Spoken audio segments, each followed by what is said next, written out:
Hello, everyone. Welcome back to another episode of Girlfriend's Guide podcast. We are your lovely hosts. My name is Ellie. And I'm Tati.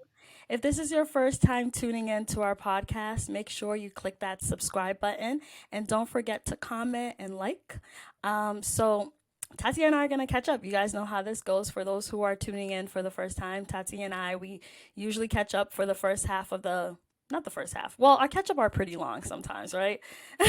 So we'll catch up and y'all gonna hear about how Tati and I are doing, basically. So go ahead, So Tati. this episode is coming out. It's coming out in April. Yes. Yes, Jesus. So before Tati says anything, I do want to say a happy birthday to our special girlfriend's guide host, Is this Tati. after my birthday? This coming up? I think this is leading It's to in your the birthday. realm. It's in the Yeah, realm it's of in the it. I'll take the happy birthday. I'll take yeah.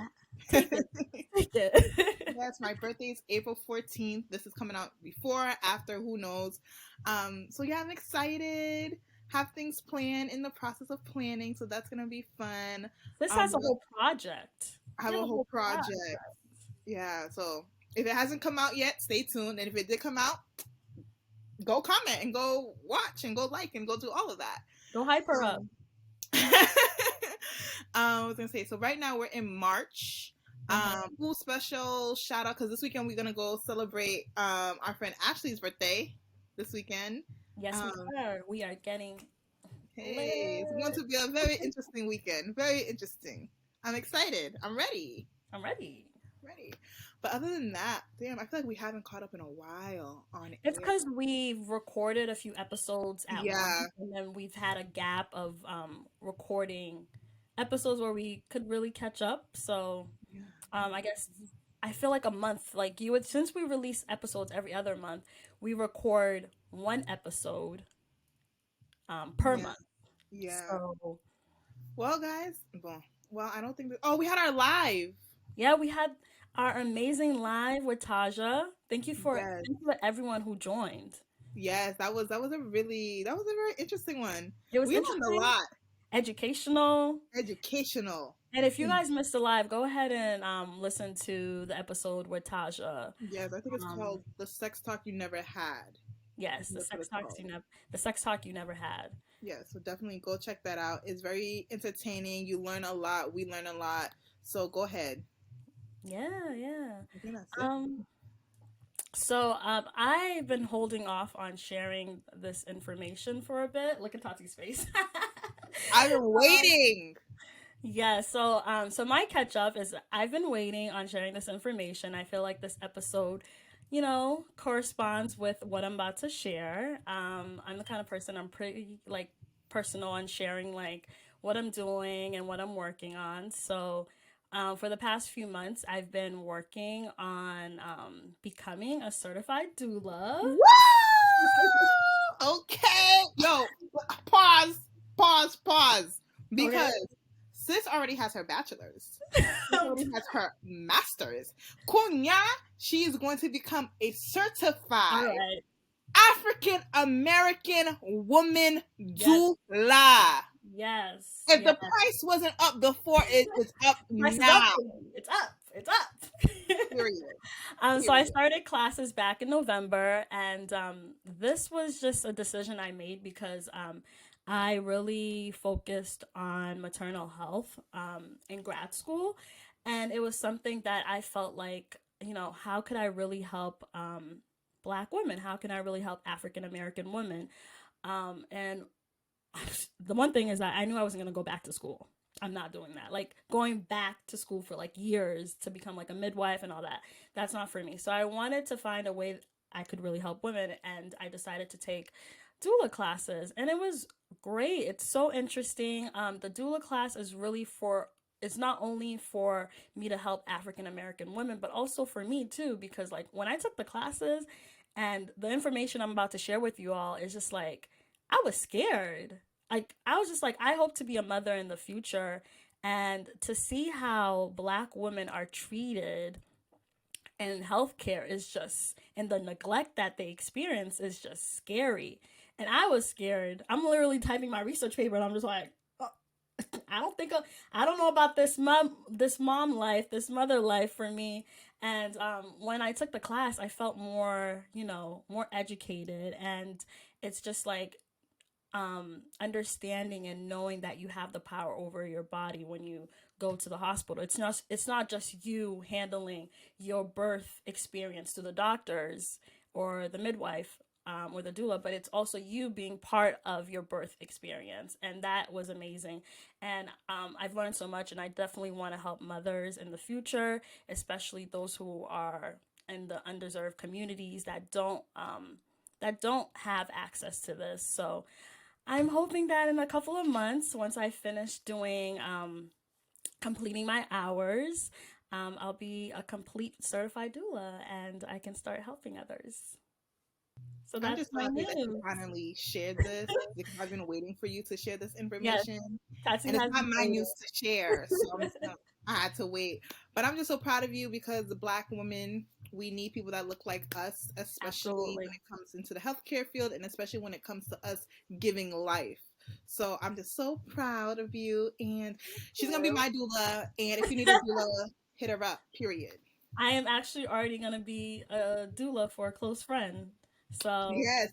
Yes, you yes, I are. That's am. going to be So, exciting. it's pretty exciting. So, I'm excited. I'm excited. Mhm. It's going to be tough because I do plan on still being full time working and also doing, Yeah, I don't know how you're gonna do that, but but you know, where it's, the if I money resides, where the money where, resides. where the money resides. If I can help one mother per year, that would still make me really happy. Yeah. So yeah, that's my news, guys. So I'll keep you guys updated on my journey on becoming a doula. So you guys probably already know what this episode's about because I said this corresponds to it. So for those who don't know, Black maternal health is very important to me. It's a topic that's so dear to my heart. And after doing my research paper for grad school, I realized how much America is failing on Black mothers. And I feel like it's a topic that is not being talked enough. And there's lack of policies that are being implemented in different states. And with this episode, what I really want is to raise awareness about alarming rates at which Black mothers face life threatening experiences while they're pregnant. And currently, Black mothers are dying in like delivery rooms, and they're suffering from neglect from like healthcare providers. And I just feel like this needs to be talked about, and these issues need to be addressed. So for today, our topic is going to be talking about Black maternal health. So, the month of April, for those who don't know, is recognized in the United States as National Minority Month. And April 11th to the 17th, we celebrate National Black Maternal Health Week. So, for this episode, we will be focusing on Black maternal health, we'll be focusing on Black mothers, and then leading on, I'm giving you guys a preview. So leading on to the next episode for the end of April, um, we'll be focusing on Black women's health.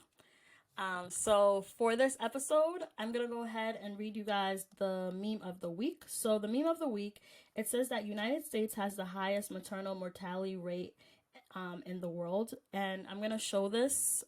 Well, it'll appear on the YouTube, but I'll post this on our Instagram. So basically, it shows the different states. It shows UK, it shows Portugal, France, Spain, Australia, and the US is like up here. It's like up here. We're supposed to be like this great country, and we have like the highest mortality rates for mothers. Like, I don't get it. And the maternal death are largely led by one single demographic, and that is led by Black women. So Black women are are likely to die from pregnancy and childbirth, based on different issues such as like hypertensions that they could be facing when they come into delivery room. And this is some we'll be talking about this.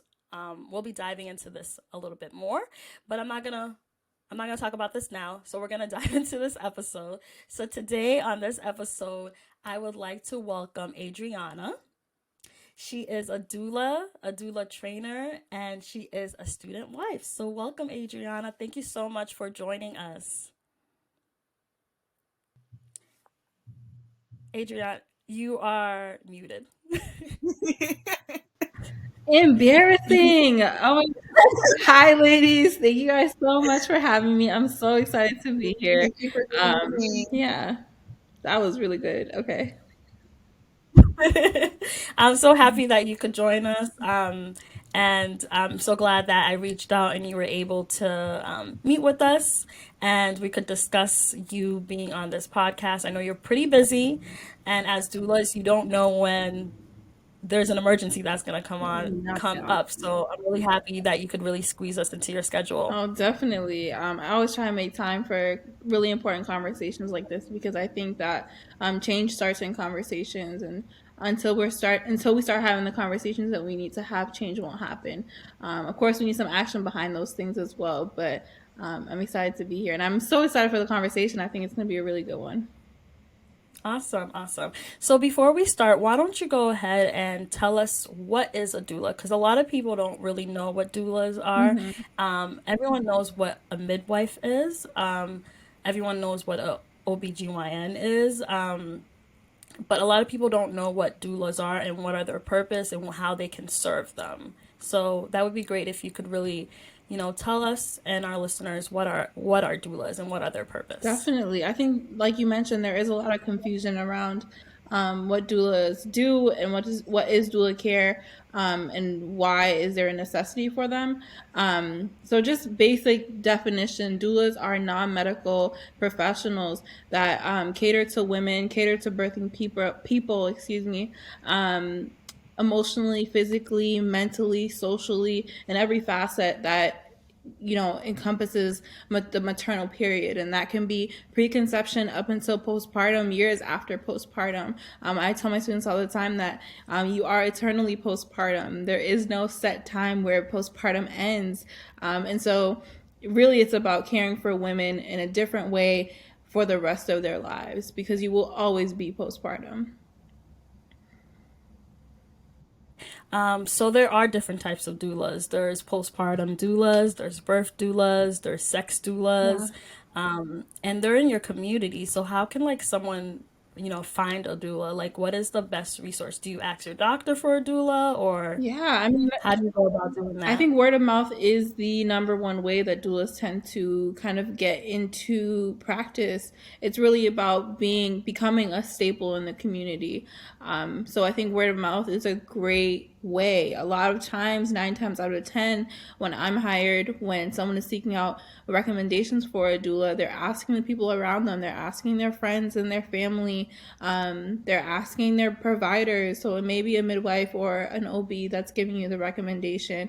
And of course, if someone has a really positive experience with a doula, they gush about them. They talk about all the positive things, so they're talking to anyone who will listen, really. So that's also a really good way. Word of mouth is number one. Number two, the internet is a great resource, right? Like, you can really search and find anything on the internet, including doulas. I would be weary because, just like, you wouldn't necessarily order, I don't even know, like, you wouldn't order a boyfriend or a fiance, although there's like mail order brides and all that other stuff, but you wouldn't order an intimate partner on the internet. You probably shouldn't order, quote unquote, a doula on the internet as well, because there are some safeguards that need to happen. And it's really important that you're forging a connection with that person, a relationship with that person, and the first time you meet them should not be on your Labor Day. Oh, absolutely That's really not. good. There should definitely be a relationship leading up to the birth. I just have a question. Just based off of the definition of a doula, and you said they're here to help guide you physically, emotionally, spiritually. So this leads into the next question that we actually had. And I want to speak specifically, like, just not speaking for every Black woman, but especially myself, and especially Ellie too. We're both Haitian, Mm-hmm. and a lot of women, especially women of color, Black women, are very spiritual, not necessarily saying religious, Mm-hmm. but emotional and mental connections really play a part in their life.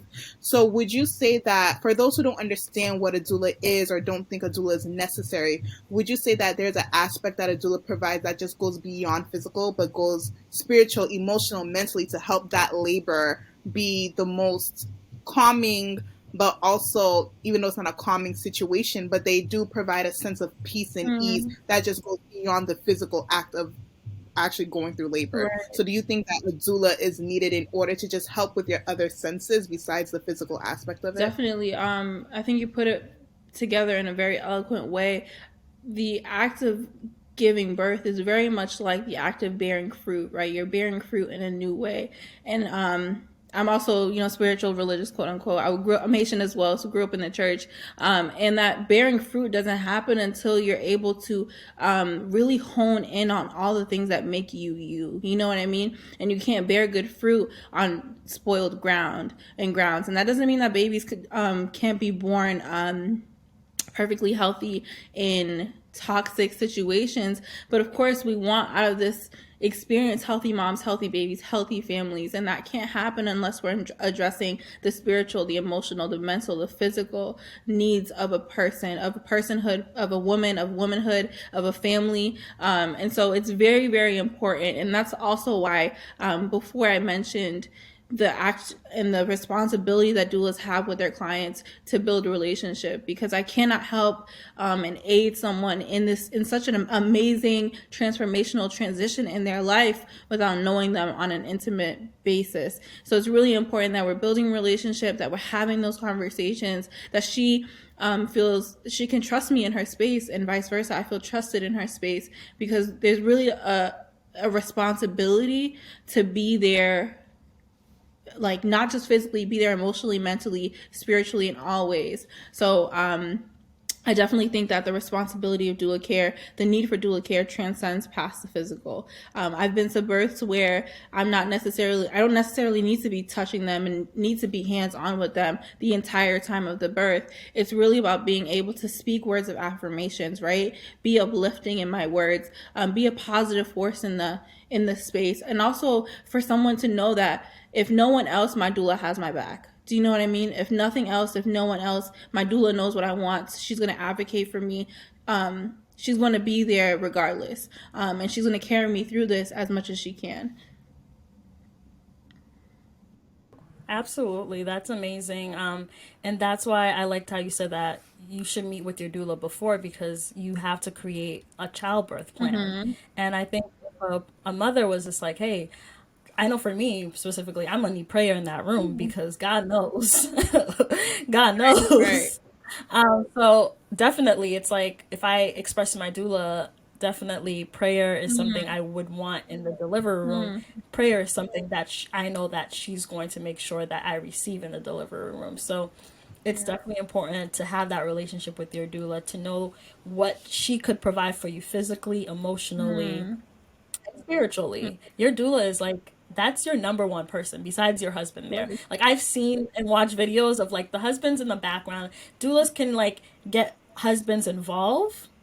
I think it's great to get husbands involved, but I've seen mothers who are just like, no, you're with me. Like you're with the doula. They're like, you're my person right there and then. Yeah. So definitely that relationship you're building with that mother it's amazing, because they trust you, and especially with Black mothers, what's going on in the world, I think it's great to have someone who knows what they're doing and that they can definitely trust and depend on. 100%. And I think you brought up a good point there, because it's really about building relationship in a different way, right? And also being able as a doula to help strengthen the other relationships and dynamics that are going on in the room. So, some partners are really hesitant to become part of the process and don't necessarily know where their place is, don't really know how to find their footing. But of course, care and love for this person. I tell my dads all the time that you know her better than anyone else in this room, better than I ever will. So it's really your responsibility, your unique responsibility, to take charge in a different way. This is her arena, right? We're all here to work for her. We're all here to give her what she needs. But ultimately, after God, of course, you're in control. After her, you're in control, right? And I hate to put my dads in the back burner, because ultimately, like when we're talking about babies being born, right? The doula, I get to go home. I don't bring a baby home. Right? Y'all are bringing the baby home. So it's really about y'all being together in this every single step of the way, every contraction, every every feeling of uneasiness. I'd rather my moms hear their husband or their partner's voice before they hear my voice, right? I'm there for them. I'm with them. I'm going to support them. My voice is there 100%. But it's really up to my dads to be able to really put on that armor, put on that hat, and lead the force after her. And I think it's really important that we're able as doulas to strengthen that relationship between partners, whatever the relationship status is on paper. It's really important that their bond is greater than anything else in that room, because it's them that's going to welcome that baby and have to take that baby home and parent that baby for the rest of their lives. So that's really important piece as well.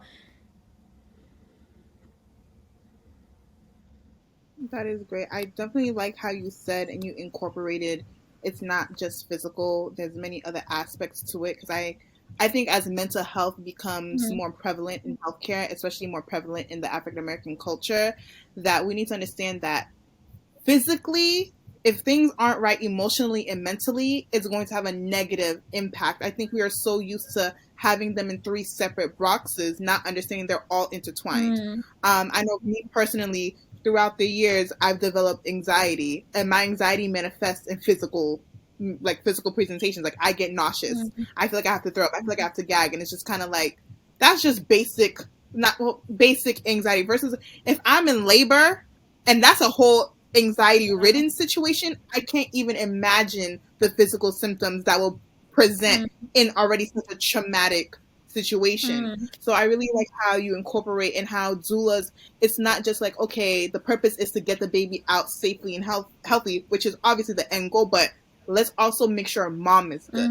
Let's make sure dad or partners incorporate. Let's just make sure it's not just a physical, you're a vessel pushing something out. You're a human. You're feeling like, let's just have all of these emotions entwined. And I appreciate that that's what you do. And I appreciate that you're a woman that looks like me and can provide that healing and peaceful place for me. I think that's great too.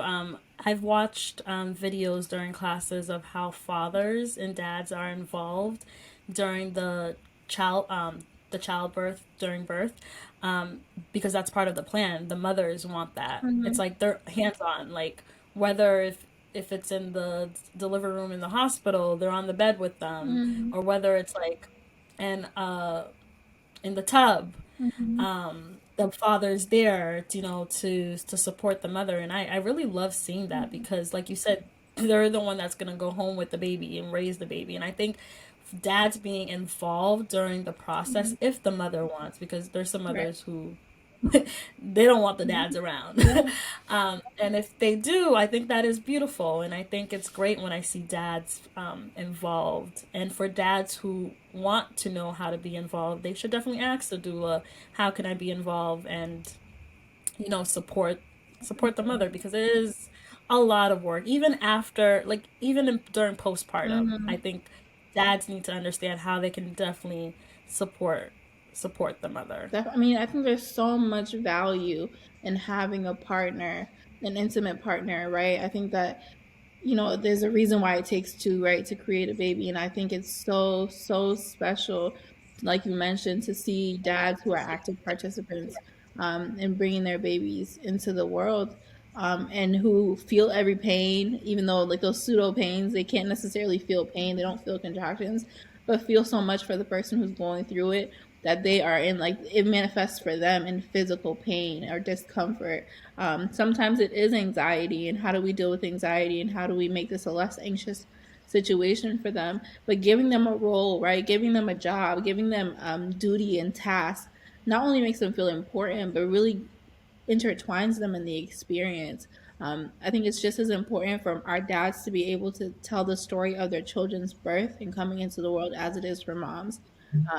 And it really, it makes, and saying that, if we give them responsibility, they'll take it. If we take that responsibility away from them from the very beginning, then it's like, all right, what am I supposed to be doing here? Like, you know what I mean? It's very hard to give it to them again later on. So from the very beginning, from pregnancy, those prenatal appointments, the very early stages of labor, active labor, transitioning into having the baby, it's very, very important that we're charging our dads with the responsibility of being there 110%. So when you do take the baby home, when you are suffering with postpartum, that they feel just as responsible for everything that's happening.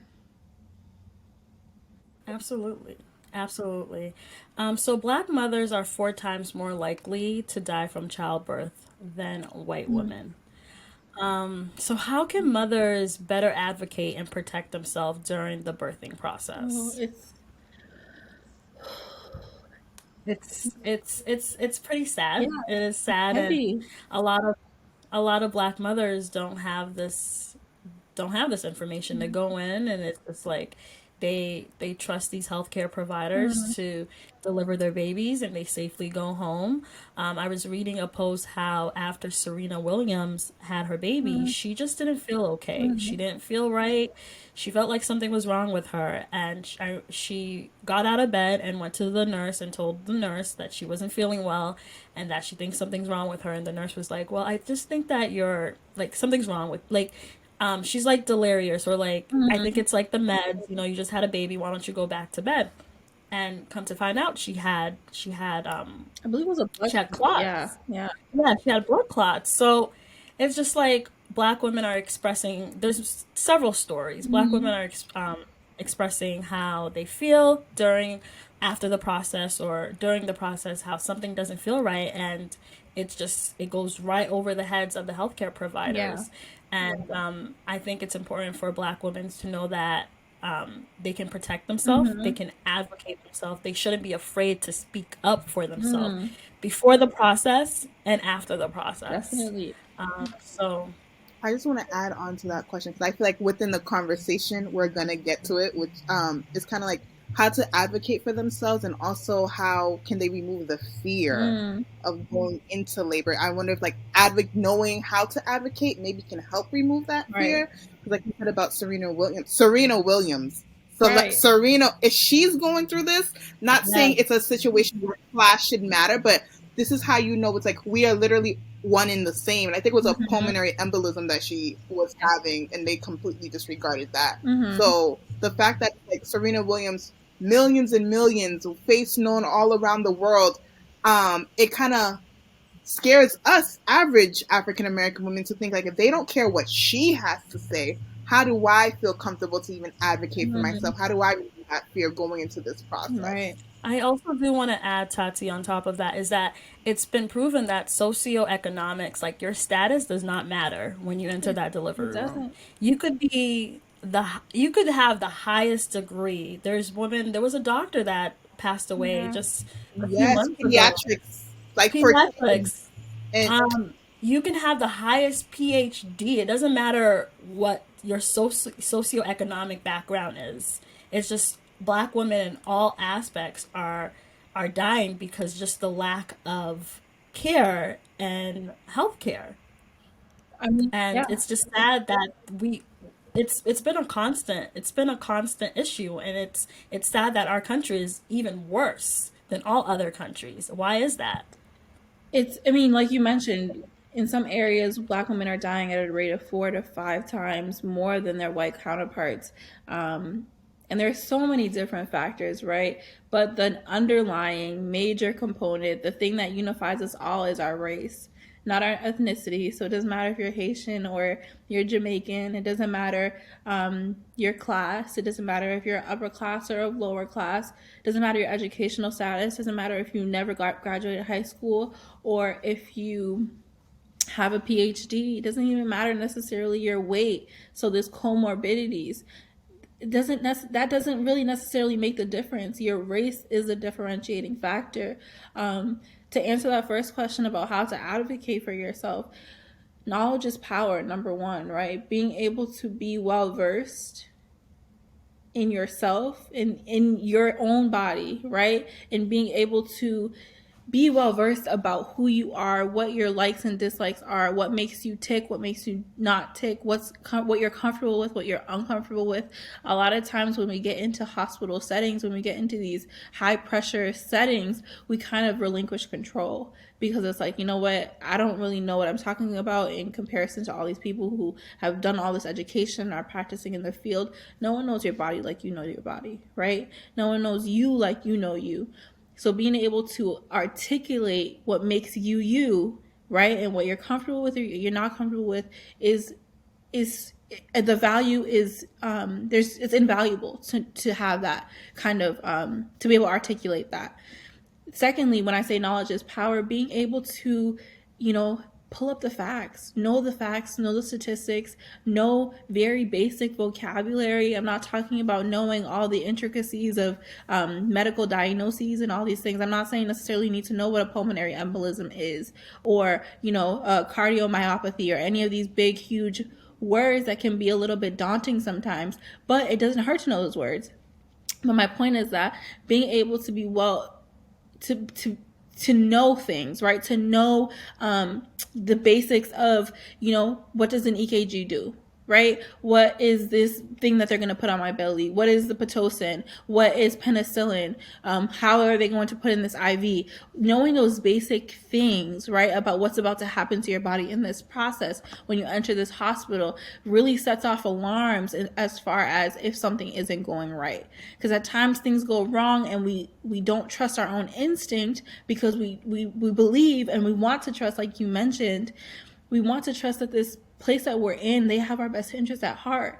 And what they're proving time and time again, with all these mortalities, with all the morbidities, all the infant mortality rates as well, is that they don't have our best interests at heart. When you look like what we look like, right? When you look a little brown toned, you lose value in their eyes. So knowledge is power.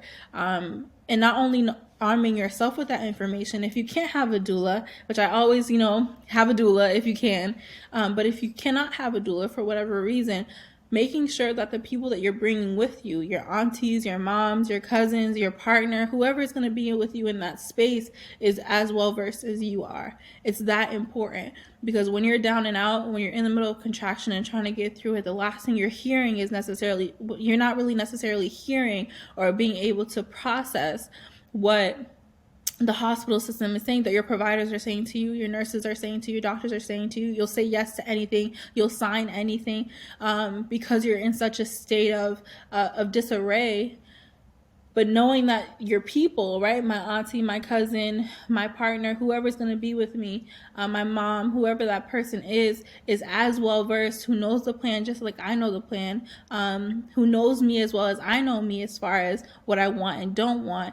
Giving them that knowledge gives them the power to advocate for you. I also think that it's really important that we are not afraid to make noise. I think at times we don't want to be that angry Black woman. We don't want to be the angry Black couple. Unfortunately, the story of Kira Johnson, for Kira, for our moms, which I believe her husband's name is Charles, one of the things he says when he talks about her unfortunate death, and if you're familiar with the story, she internally bled for hours. I think it was something like 10 hours before they brought her back into surgery. Hours and hours and hours of internal bleeding. And this is a man who's very well versed, who's very well educated. His mother of a judge. I believe he practices law himself. And one of the things that he said is that he didn't want to be like that angry Black man making a ruckus, right? Don't be afraid to make noise, right? If nothing else, if making noise saves a life, if nothing else, right, it's worth it. Don't be afraid to make noise, because it's really, sometimes it can be the difference between life and death. It can be the difference between someone who's a priority and not a priority if you're making noise. And if it's really something that is bothering you, is catching your attention, is making you uncomfortable, it's worth addressing. That's it. There's no other threshold. If it's uncomfortable, if it's bothering you, if it's painful, whatever the case is, whatever that word is that's negative, it's worth it. It's worth bringing up. Nothing is not worth it. And there should be no stupid questions or stupid,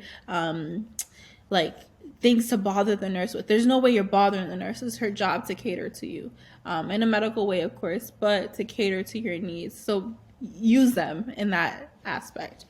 I believe you had. I think you had another question, Tati, and I think I'm missing it.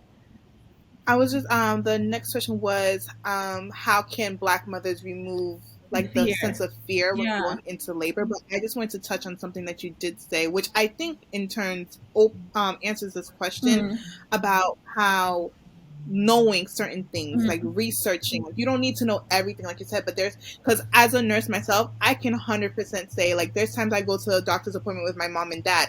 I don't say I'm a nurse, but they're saying certain things. And my parents, they were born in Haiti. They understand English, but I'm always there. Like, my mom always says, this is why you're a nurse. Like, I have my own nurse. She brings me to her appointments, and there's times I ask certain questions. I don't even realize I'm using the language or the way I'm articulating myself. But they're like, are you a nurse? Are you in the medical field? I'm like, yeah, I'm a nurse.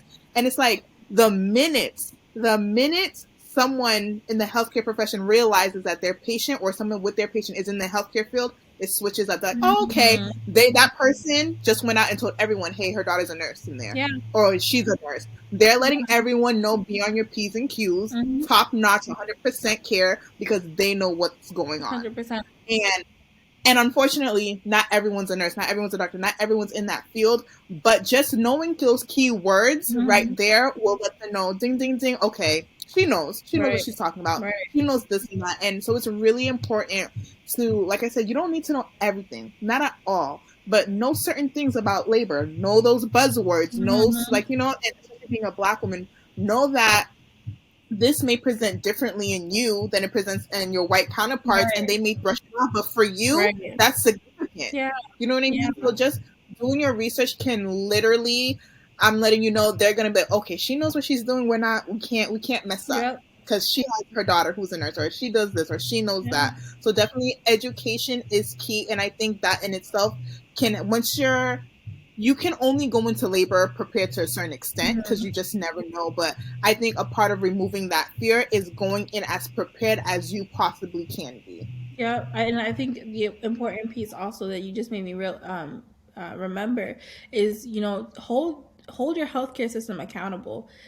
It's really interesting to hear online and on these social media forums and things of that nature, these really serious grievances that people are having, but they're not being documented, right? They're not following up. And I've sat in on board meetings with hospitals, and they do like the community outreach portion where they go over any grievances, and there are none. And I'm like, there's no way there's none, because I know last night I was reading a really serious grievance coming from this hospital from the viewpoint of a patient. But we're not, as Black women especially, if we survive the moment, right?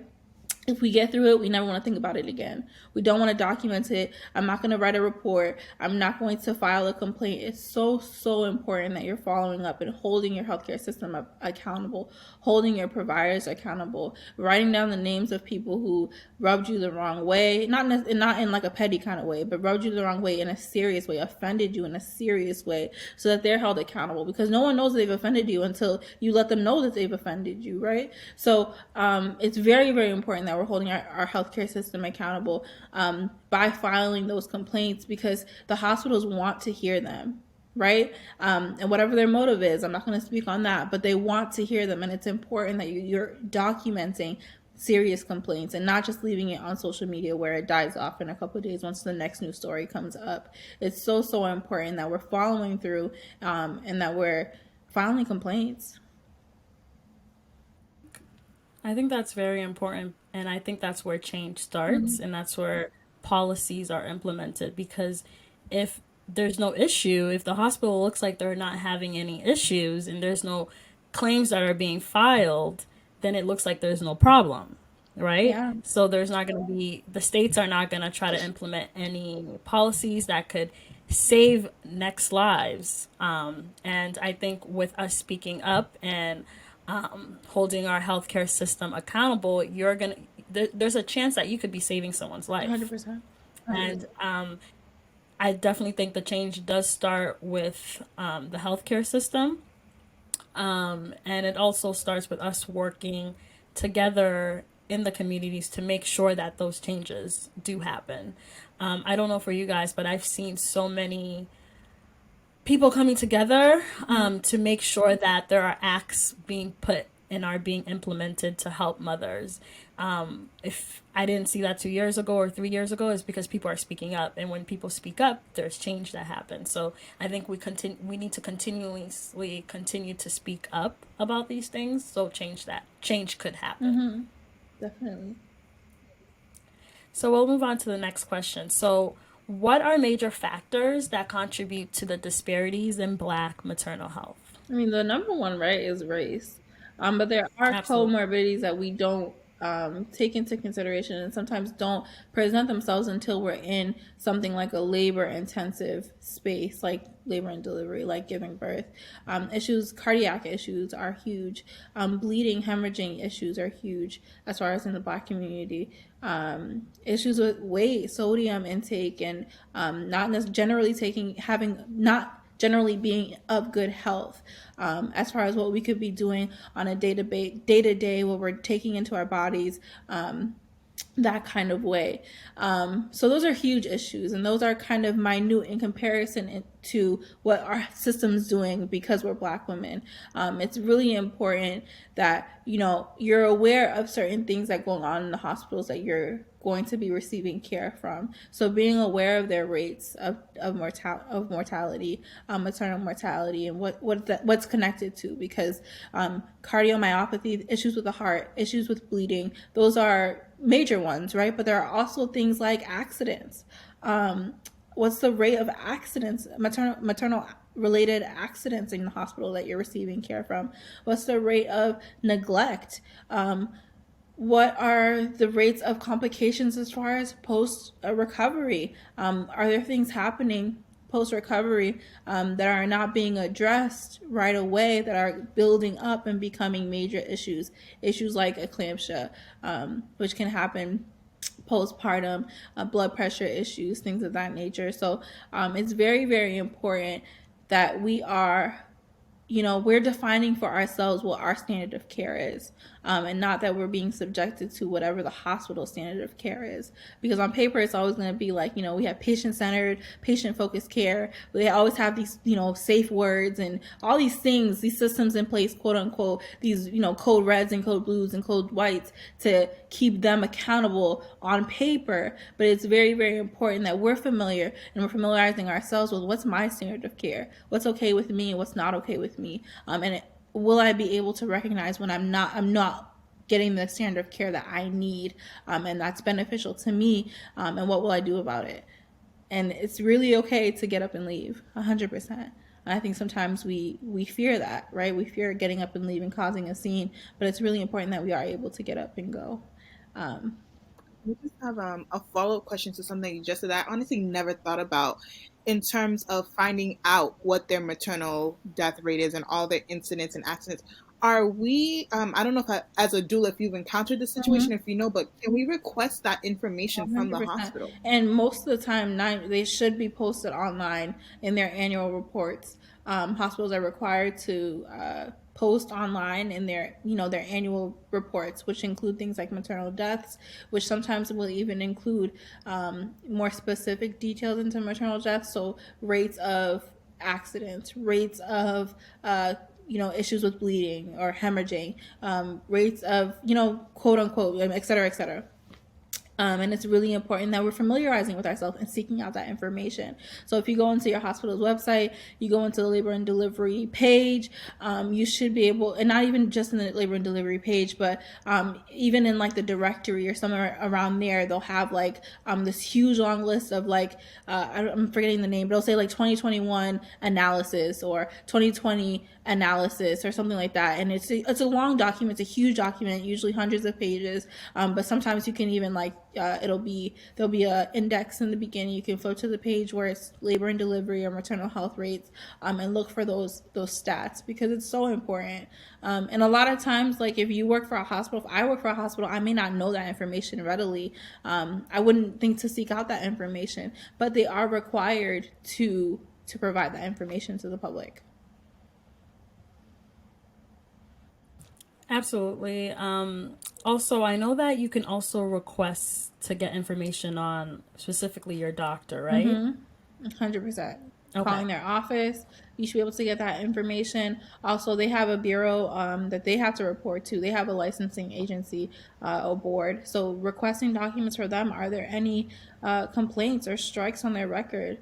Being familiar with that, because that's really important to know and to discuss with your doctor. Even asking them outright, like, what are the complaints? What do people say about you? What are the things that people don't like about you? And if they don't have an answer, that's a problem. Or if their answer is, oh, there's nothing, that's also a problem. That's a flag as well. What do you mean there's nothing? Yeah, there must be something. There must be something that someone has complained about.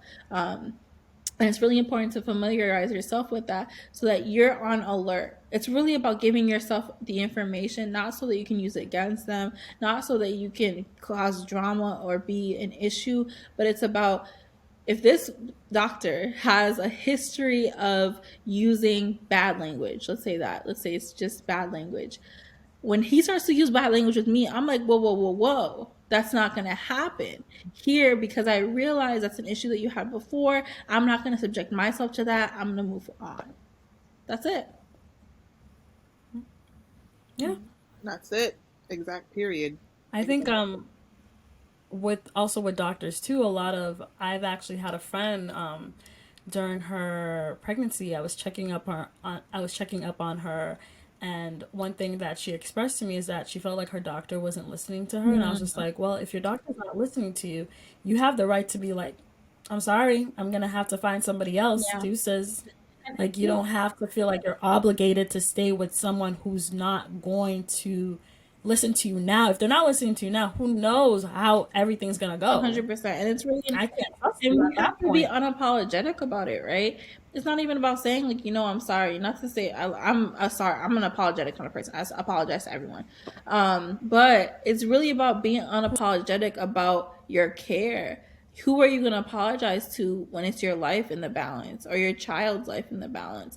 So it's really about being unapologetic about what our standard of care is, and it's easy. It's as easy as making an appointment with a different office and stopping care with this office. That's it. You never have to go back. You don't have to send in anything. You don't have to request anything. You don't have to talk to anyone from that office ever again. It's as easy as making an appointment with a different office, and they will handle all the paperwork as far as getting your records and all of that information. Because, like you mentioned, if they're not listening to you now in your prenatal appointments where, you're a new mom, or even if you're a second or third or fourth, fifth, sixth time mom, it doesn't even matter. If they're not listening to your minute questions and answering every little thing that you have to ask questions about, and being attentive, when it comes down for you to be in labor and in pain, or maybe in your postpartum and you're uncomfortable or something's not necessarily going right, who's gonna be listening out for you? Who's going to know your baseline? Who's going to know that you're good at this point and you're not good at this point, or you're not good at that point, if not your doctor? Exactly. And that kind of segues right into this next question. Because, like we've mentioned throughout this whole conversation, unfortunately, women that look like us were dying at an extreme, alarming rate compared to others, especially compared to white women. But is there anything that you think hospitals can do to tackle this crisis, and what can we do as a country? Yeah. I feel like for me, as a nurse, so me being a Black woman and then me being a Black nurse, I think one of the steps that hospitals can do is, first of all, sit with your Black employees, sit with the Black nurses, sit with the Black doctors who are going to be in this room with these patients, and find out from your employees if they see the bias, if they see the racism in this specific healthcare facility. Because once you can't solve a problem you're not identifying. Right. And like you said, sometimes a woman could be in labor and it's the worst experience, but it's so traumatic. She's just grateful she's alive and her baby's alive. She's going home. She's not complaining. Yeah. You know what I mean? And as women, like you said, we don't want to be the angry Black woman. We don't want to raise ruckus. We don't want to make noise. So sometimes we silence ourselves. You know what I mean? So ask the people who are in the room serving these people if we see that things need to be done different. Because if the patients aren't speaking up, and you're not going to think there's a problem, and you don't care enough to ask the Black people who are working for you to see if there's an injustice there. If you don't identify the problem, there will never be a solution. 100%. So that's just from a nurse standpoint. I see where hospitals can start taking the steps needed in order to fix this situation, if it's fixable. I think it is fixable, and I think that it's going to take a lot of work. I think there needs to be a willingness, first and foremost, to address the problem and to want to change it.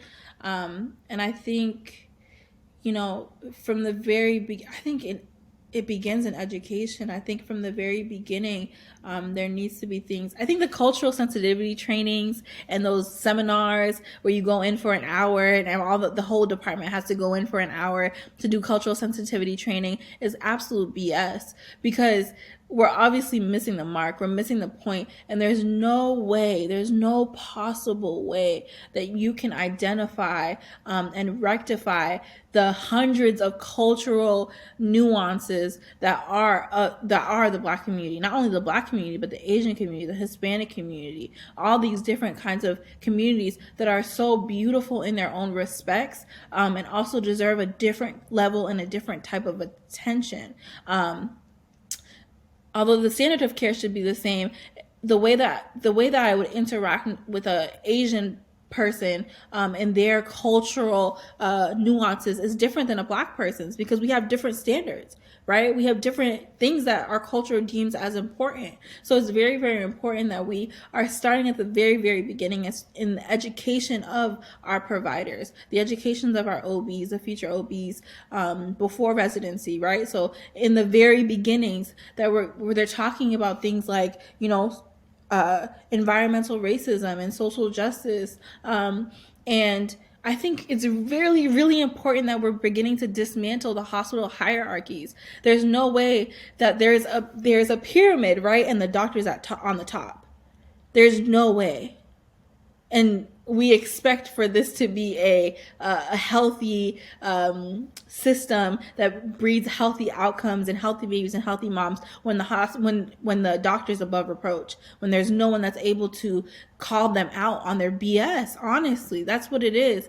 And I think it's really, really important that we put the patient back in patient-centered care, and that we're building our care systems around the patient, around their individual specific needs. Because without that, right, and I think that's the difference between doula care and nurse care or doctor care, not only the medical aspect of it, but doulas cater to your specific individualized care needs. There is no policy, there is no system in place where you go through the checkpoints. It's all about what are your needs, how can we address your needs, what is your background, what are the traumas that you deal with, what is your cultural, what is culturally significant to you, what are things that we can cater to in that way. That's what doulas spend all this time doing as far as relationship building. It's about creating individualized plans. And I think if we were to reincorporate the patient in our care system, in our policies and procedures,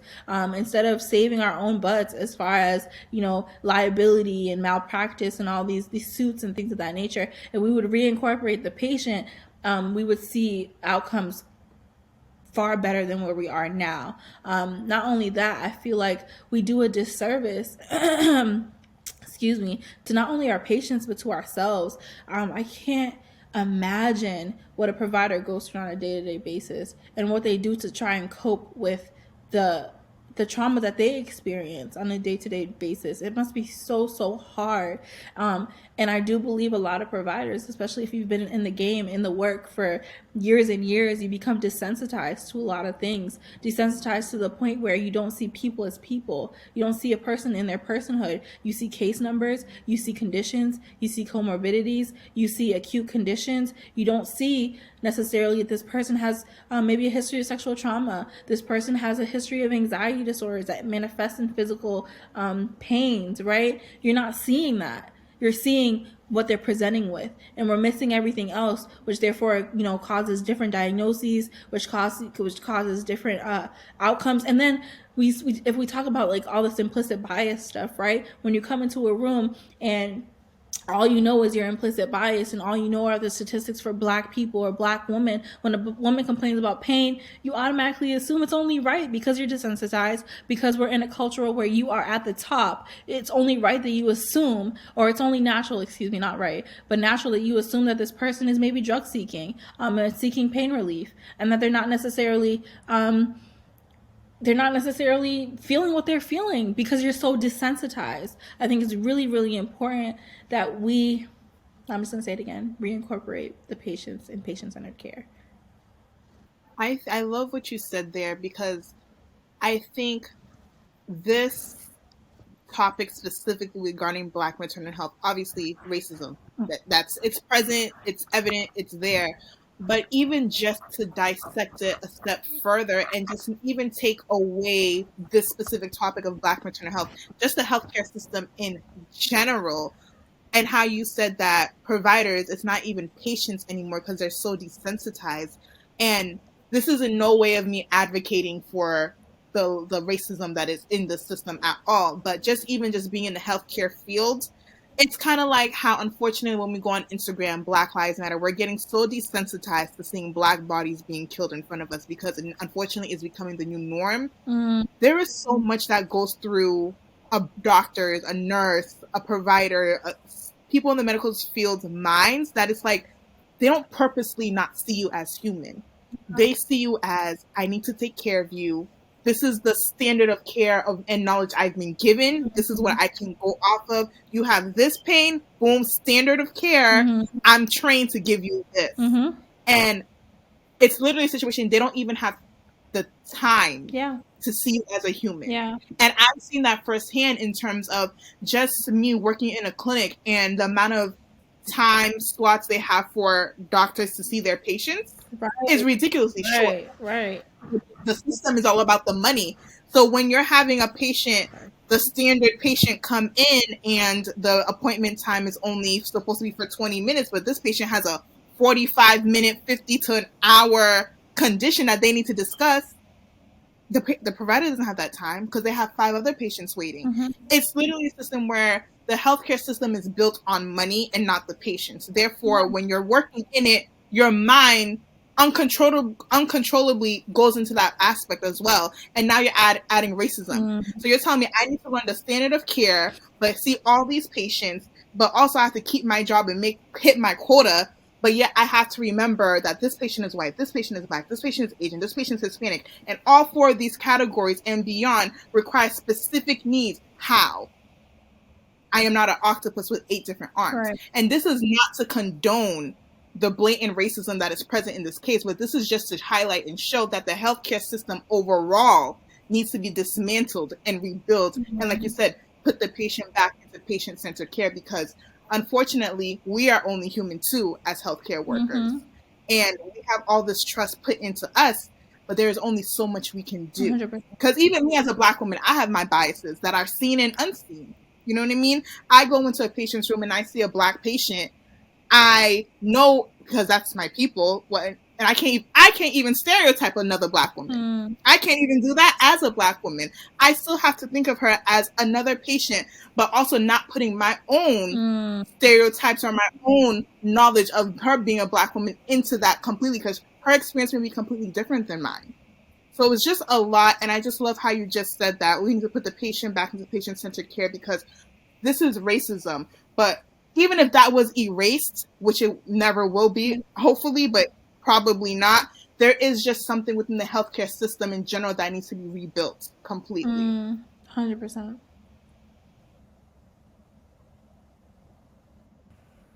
Sorry, I was still muted.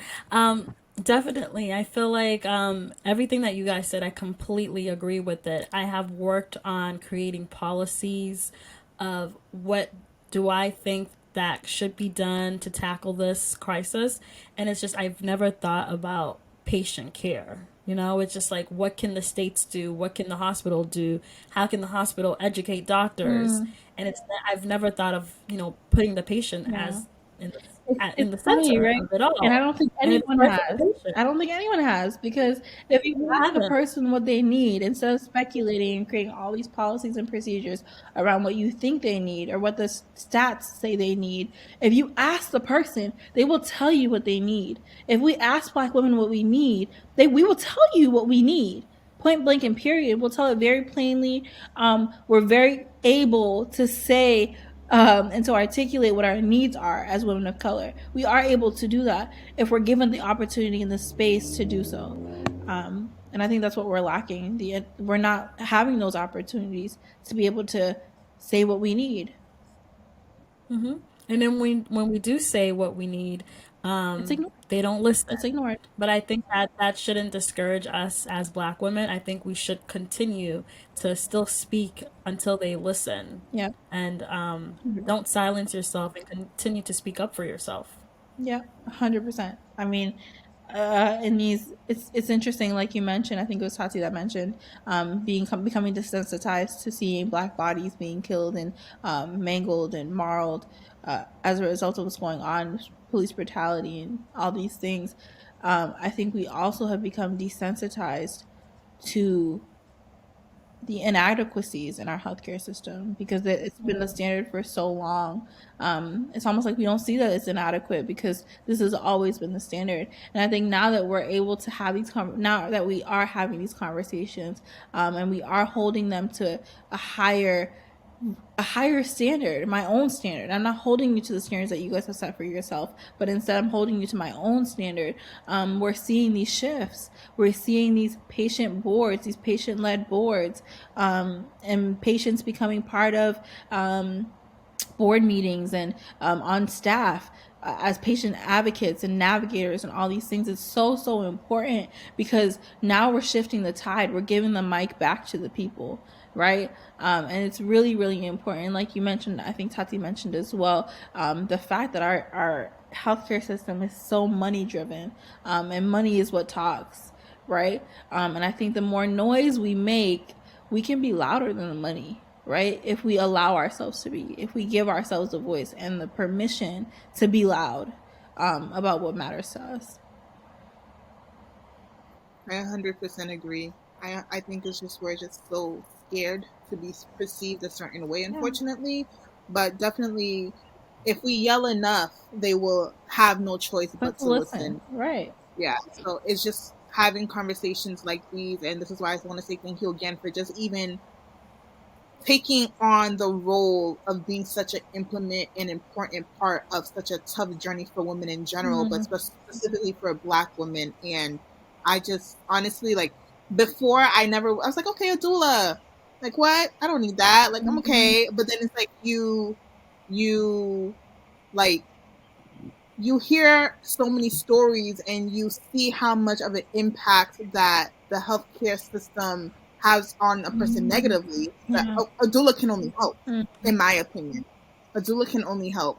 So I'm going to have a doula. Ellie, she's right there. That's my doula. So I'm going to have a doula. And I just want to say thank you for just even enlightening us through this conversation and just providing a space for us to just talk about it. And this is how things continue, and this is how we will hopefully dismantle the system, just by having conversations like this. Well, thank you both for the platform. I think it's so important, the work that you guys are doing.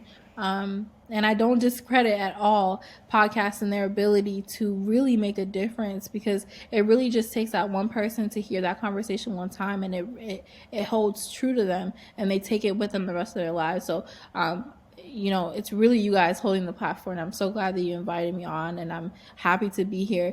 And I'm also really excited, Ellie, to see you in your journey as a doula. And I tell my doulas all the time, it really doesn't matter if it's just one person in your entire doula career that you help make the difference for. It was worth it. It was so worth it. And even if it's that one person's yourself, or it's your best friend, or your cousin, whoever it is, it's worth it. Because it takes us to know us, right? And it takes us to know us to make the difference. Absolutely. Like I mentioned before, taking this doula class was not only for me to help others, but to help myself. You have women who have Pinterests of how their wedding day is going to look like. I am a woman that literally, I know I'm going to be a mother one day. Like, I literally have a birth plan in mind. That's it. Yeah, exactly. And I'm just like, I'm getting a doula. There's going to be 2 doulas in this room. Like, it's so important. And I know that I'm a person that loves to, you know, educate others. And already with like some of my friends or like those I know that are pregnant, I'm already like, you know, there's this or there's that. And I'm trying to already tell them and I'm already trying to support them because it's important that we speak up and we help our friends, our close ones, and those we love. Because if we don't, who else is going to do that for them? So, like Tati said, thank you so much for joining us. I know that when we started this podcast, we always wanted to make an impact, and if it's not several people who this impacts, but I hope that it definitely impacts somebody and that they learn something from this and that it helps them. Yes, for sure. I definitely think it will. For sure. So thank you so much, Adriana. So we are at our last segment for this episode. So our last segment is a segment that is called Melanin Monday. So in this section right here, why don't you just tell everybody about who you are? I gave a small introduction of who you are. I would love if you could go ahead and just tell everyone who you are, what you do, and where they can follow you, where they can add you, how they can reach out to you if they want you as a doula. Yeah, definitely. So, like I said, thank you guys so much for the opportunity and the platform. If you didn't know, my name is Adriana. I am a doula, birth and postpartum doula servicing Massachusetts. I also provide virtual services. So if you are anywhere in the nation and are wanting to reach out to a doula, I of course always recommend reaching out to someone local. But if you feel particularly called to reach out to me, you can definitely follow me on Instagram at Adriana the Doula, also on YouTube at Adriana the Doula.